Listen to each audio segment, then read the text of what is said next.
Vadodara municipal કોર્પોરેશનના ward number 8ના ગુરવા ગામ પાસે આશીર્વાદ સોસાયટીના મેઇન રોડ પર મોટો ભૂ પડ્યો છે। સ્થાનિક કાઉન્સિલરને જાણ કરવામાં આવી હોવા છતાં અત્યાર સુધી કોઈ ઉકેલ આવ્યો નથી, જેના કારણે નાગરિકોમાં રોષ જોવા મળી રહ્યો છે।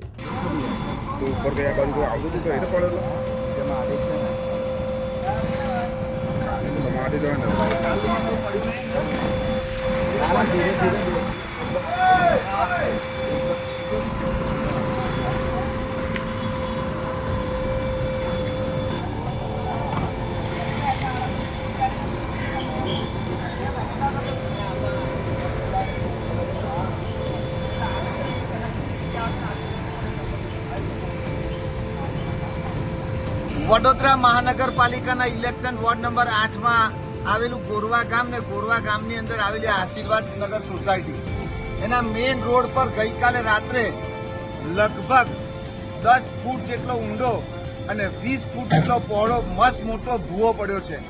આ ભૂવો એ ભ્રષ્ટાચારનો ભૂવો છે, કારણ કે જ્યારે શરૂઆત થઈ આની અંદર પાણી નીકળવાની ત્યારથી જ સ્થાનિક લોકોએ ચૂંટાયેલા પ્રતિનિધિઓને વારંવાર જાણ કરી છે, વહીવટી તંત્રને વારંવાર જાણ કરી છે, પણ ક્યાંક ને ક્યાંક આ તંત્ર એ ઘોડા છૂટ્યા પછી જ તબેલાને તાળા મારવા, કોઈ ઘટના બની જાય પછી જ એની અંદર ઇમ્પ્લિમેન્ટ કરવાનું કામ કરે છે। ત્યારે આજે તમે જુઓ કે આ મેઇન રોડ છે, આ રોડ પર અનેક વાહનો જતા હોય છે, નાના નાના બાળકોને લઈ જતી વાન, સ્કૂલે લઈ જતી વાન હોય છે।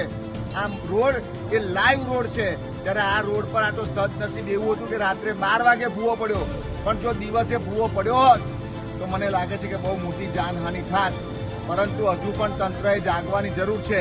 હજુ પણ તમે જુઓ કે ચૂંટાયેલા પ્રતિનિધિઓ અહીંયા કોઈ દેખાતા નથી અને આવી ઘટનાઓ ઘટતી હોય છે। ત્યારે આપણે એક બાજુ સ્માર્ટ સિટીની વાતો કરીએ, 6000 કરોડનું બજેટ બનાવીએ, પણ તમે વડોદરાને અત્યારે ખાડોદરા બનાવી દીધું છે, ભૂવા નગરી બનાવી દીધી છે, એનું અમને દુઃખ છે।